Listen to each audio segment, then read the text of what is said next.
एक चीज़ बहुत इंपॉर्टेंट है कि वायरस का जो इन्फेक्शन है वो ड्रॉपलेट से होता है। मतलब आपने खांसा तो आपके मुंह से जो ड्रॉपलेट्स जो बूंदें जाती हैं जो इन्फेक्टेड होते हैं उनके वो एक पर्टिकुलर वायरस की स्पीड और उसकी वायलेंस के अलावा उसकी एक मोटिलिटी होती है। मोटिलिटी के मतलब उसका चलने की शक्ति। तो इस वायरस में ये बताया जा रहा है, जैसा कि बताया जा रहा है कि ये वायरस में ज़्यादा चलने की क्षमता नहीं है और वो या म्यूटेंट होगा कि उसकी वेलेंस को बढ़ाया गया है और उसकी मोटिलिटी को कम किया गया, बट उसमें एक टचेबिलिटी लाई गई है। This is sine of mutation, what ever it is, but this is mutation. Virus में टचेबिलिटी बहुत ज़्यादा है और वो जहाँ है सरफेस पे चिपक जा रहा है, ऐसा ये बताया जा रहा है। और चिपकने के बाद 10 से 12 घंटे रह रहा है। ये सब अभी एक ऐसे बेसिस पे जिससे हम एहतियात के एक प्रोटोकॉल बना सकते हैं कि हमें क्या प्रिवेंटिव प्रोटोकॉल्स बनाने हैं। बट ये सच में रहेगा आगे नहीं रहेगा पता नहीं, लेकिन हमें और कुछ ज़्यादा नॉलेज नहीं है। तो ऐसे टाइम पे जब ज़्यादा पेशेंट जैसे आइसोलेशन हो रहा है, एक पर्टिकुलर दूर होता है, क्यों हम कहते हैं कि उतने एरिया के उतने एयर में इतनी अमाउंट ऑफ वायरस ना हो कि उसका लोड इतना हो जाए कि वो इन्फेक्टिव डोज में कन्वर्ट हो जाए।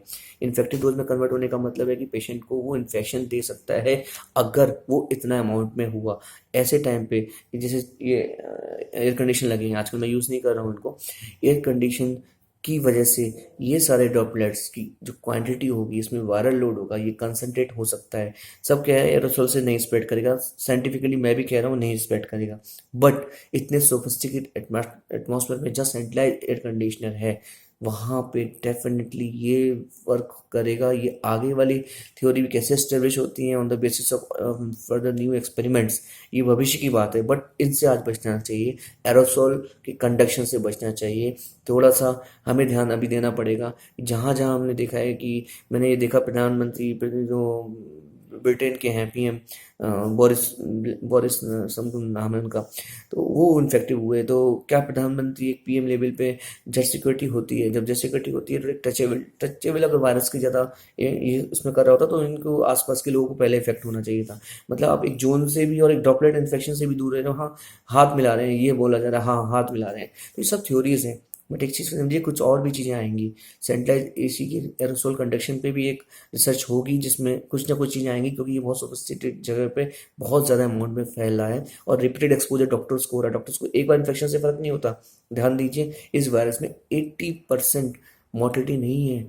80% लोगों को माइल्ड इन्फेक्शन ही है, 80% में ठीक होना है, और बाकी 20% में भी 15% लोगों को कम से कम आईसीयू की जरूरत पड़नी है, ऑक्सीजन की जरूरत पड़नी है। मतलब 5 से 3 5 से % में जाएगा वेंटिलेटर पे। और उसको अगर पहले से कोई बीमारी हो, कोई किडनी डिसीज, कोई लीवर डिसीज, तब जाके उस पर ज़्यादा इफेक्ट होगा इस वायरस का। तो ये सोचने वाली बात है कि एरोसोल कम्बशन जो सेंट्रलाइज एसी है, इनका रोल बाद में प्ले करेगा। अभी कुछ समझना चाहिए कि हाँ इसका एक रोल हो सकता है। और जैसे जैसे जो पार्ट ठंडे हैं उसमें एक एविडेंट भी हो रही है चीज़ें, जहाँ जहाँ कूल टेम्परेचर है वो वायरस को सपोर्ट कर रहा है। जैसे वायरस की एक डेफिनेट टेम्परेचर और ह्यूमिडिटी के बाद एक उसको लिविंग कंडीशंस, वायरस को जो कंडीशन मिल रही है, तो जहाँ गर्म है ज़्यादा, टेम्परेचर ज़्यादा है, वहाँ पे कम है। तो ये पॉइंट है इंडिकेशन का। ये यू कैन स्टार्ट विद कि आपको किस बेसिस पे शुरू करना है। तो थिंक लॉजिकली ये चीज़ें कि एरोसोल कंडक्शन में हो सकता है, अवॉइड करें सेंट्रलाइज की जगह पे, वहाँ पे एरोसोल कमीशन हो सकता है। This is only a hypothesis but this may be the chance, और आज की डेट में यू कैन टेक रिस्क।